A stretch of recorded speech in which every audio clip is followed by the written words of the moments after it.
করতেছি না, আপনারা আমার ক্যামেরাতে দেখবেন না, তো আমি আমার বাসা থেকে আমি কাউকে না বললে চলে আইছি। কারণ ওদের যে প্রেশার আমি নিতে পারতেছি না, শুধু আমার শুধু ভুল, তাদের কাছে শুধু আমারই ভুল, মানে যত দোষ ভুল যত সবকিছু শুধু আমার, আর তারা কোনো দোষ করছে না। এত কিছু করার পরেও যদি একটা বউ মানুষ যদি ঘরের মধ্যে শান্তি না পা, যদি ভালোবাসা না পা, শ্বশুর বাড়ি বলেন, জামাইয়ের ভালোবাসা বলেন, কোনো ভালোবাসা আমি পাইতেছি না ভাই। এভাবে কি থাকা যায়, কোনো সংসার করা যায়? আমার মনে হয় না। যাক, তাহলে অবশেষে সংসার গেল টিপি ইমরানের নাকি? এটা যাওয়ারই কথা।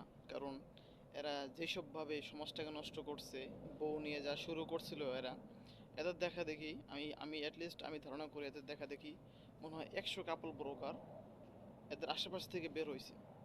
এবং বর্তমানে এটা পরিণত হয়েছে কয়েক হাজারে পরিণত হয়েছে এদের দেখা দেখি এই ঘষাঘষি ডলাডলি ভিডিও করা অনলাইনে আইসা। তো এটা যেটা তোমার প্রাপ্য ছিল তুমি সেটাই পেয়েছো, এখানে তোমার দুঃখ প্রকাশ করার কিছু নেই।